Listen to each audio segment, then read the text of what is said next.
going to move on to rejected registrations then, and most importantly, how you can avoid them. What happens when a patient's registration is sent from the practice clinical system to PCSE, and there is a quality data issue, or PCSE requires some additional information to ensure to accept that registration. Our role is to ensure the patients are registered with their correct and only NHS number, and their details are correct, including dates of birth, gender, and address. If PCSE are unable to trace the patient on the spine with the information provided, or if we have any doubts over whether there's a potential trace or indeed it is the correct patient, the attempted registration may be rejected for further information. If there's a query over the data of the registration or the patient's record on spine, again, PCSE may reject the registration to clarify these details. Thanks, Ellie. And why do PCSE need the patient data to be accurate? So when we process a registration, spine is updated with the latest information for the patient. This can be viewed not only by us, by yourselves, but also any primary or secondary care setting when required. So various national health screening programs also use spine, and they determine the eligibility from that the data from spine, and invite patients if they're eligible to those particular screening appointments. They use the address to send letters to invite these patients. Therefore, it's vital that the address is in the format that Royal Mail use to ensure that letter is received. In regards to payments, the PDS data is also used at source to calculate the quarterly global sum payments. If data quality isn't assured, then payments may not be correct based on your registered population, and therefore impacting your practice. There also is a clinical risk in secondary care use the spine to confirm these details. If the information is not correct, patients may be put at that clinical risk, and the practice may not see the correct global sum payments based on their registered population. So to recap, rejected registrations need to be resubmitted as soon as possible to avoid any of these issues. Thank you. So what if a practice receives a rejected registration then? So when a registration is rejected by ourselves, a transaction will be received onto your practice clinical system. On that transaction, there will be some accompanying free text informing you of the action that you need to take. Typically, this free text indicates an email will be sent. That email should be sent to the main contact that we have down for your practice. The email is automated and uses email templates relating to the unique code the agent in PCSE is used to reject that message. The email details what further information we need, what actions you need to complete in order to complete that registration. By obtaining or completing this and resubmitting the registration, it will ensure that the patient is registered as quickly as possible. That's great. Thanks, Ellie. I'm just going to show everybody where they can find an Excel spreadsheet that shows all the rejection codes.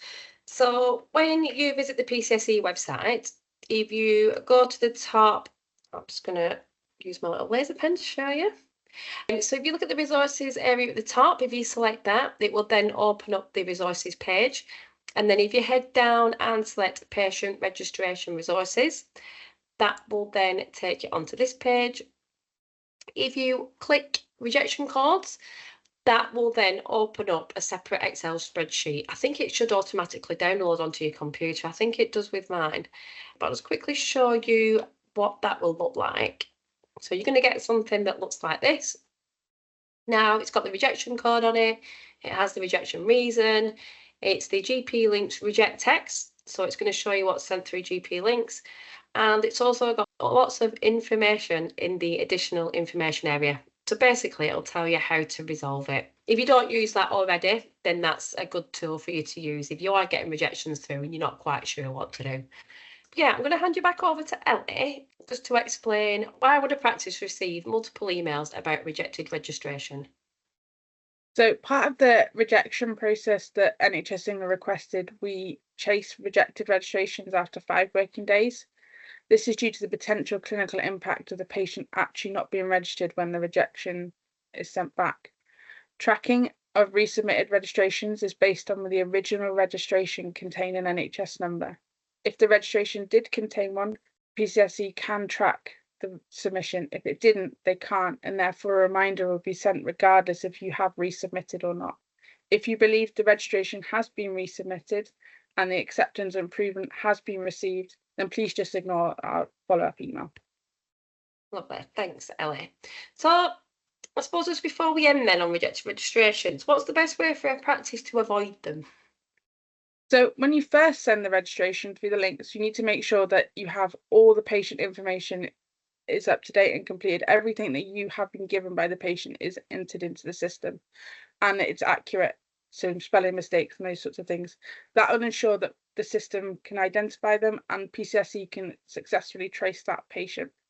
We need to check that addresses are complete, particularly adding in flat or apartment number. We use the PAF, as we've mentioned before, the postal address file. And then often if you can't find the address on the PAF, we use Google addresses to make sure they're complete and accurate. If you do that action too, it will ensure it's smooth all the way through the process. We need to make sure that OOAR GP messages are sent for patients being registered out of area patients. And as mentioned earlier, we often have to reject registrations for patients with a home nation. It's important at the point of registration that the correct registration type is used. Failure to use that correct code will prompt the incorrect details to be included in the clinical system, and it will result in a rejection. Also, if Spine picks up the same address for the current address, you need to edit it and make sure it's up to date with the information that the patient's provided, not the previous details. Lovely, thanks, Ellie. Okay, so I suppose just to try and put what Ellie's just explained into a bit of a scenario then. Now, for Brenda, some of the registrations that she submitted to PCSE have been rejected, but let's find out why and let's see what she can do to rectify them. Okay, so unfortunately, Habib's registration was rejected because PCSE were unable to confirm his residential address and no surname was provided for him. So what does Brenda need to do? So she will need to contact Habib and ask him to confirm his residential address. She'll need to check the address on PAF, which is the postcode address file that Ellie's just mentioned. She'll need to agree with Habib what surname they can put in the system. It may have been that Habib completed the online form and put his name in there, but Brenda thought, oh, we can't have two of the same name, so he may have put Habib. She may have just put the forename in and missed the surname or something like that that would have caused the rejection. So she just needs to agree with Habib on what name can be used. Then once she's done that, she just needs to resubmit the registration with the amended details through GP links.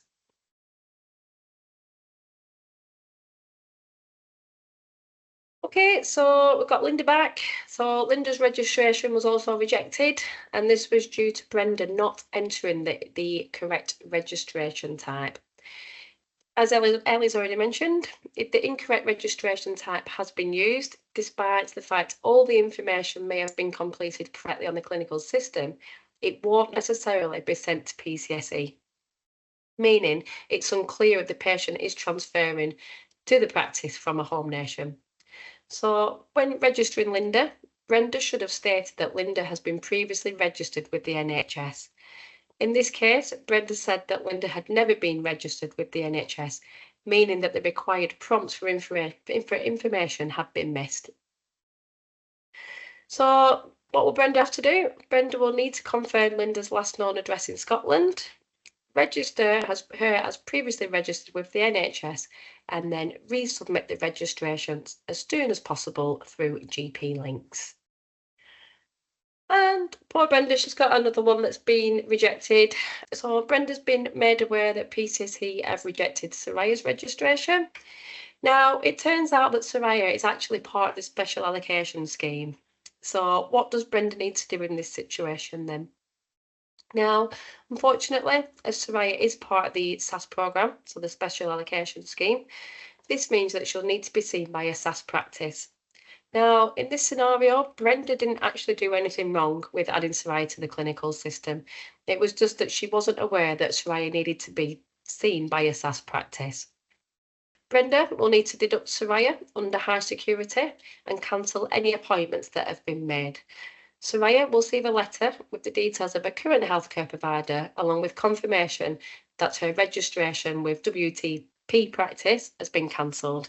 So that is the end of the scenarios, the rejected registrations. So I'm just going to provide a quick summary then. Now, it's ideal that you check the details provided during the registration just to make sure that they look correct before submitting to PCSE. Rejection codes are sent through GP links, and emails detailing the rejection are sent to the main contact role in PCSE Online. So ensure all addresses are provided on the registration form included in the previous, but be mindful if you've got anybody coming from a home nation that you include their Scottish or the address from the home nation, you include that on there. If someone has no fixed address, an alternative address will need to be agreed and it will need to be included on the form. So you can use something like a homeless shelter. And just remember, with London boroughs, we recommend that you use PAF, which is the postcode address file. And if a patient gives a different previous address and the practice are sure they have traced the correct patient, then they should edit the registration with the previous address given by the patient before they resubmit it. And then we just ask that if you do have a rejected registration, that you resubmit with the amendments as soon as possible.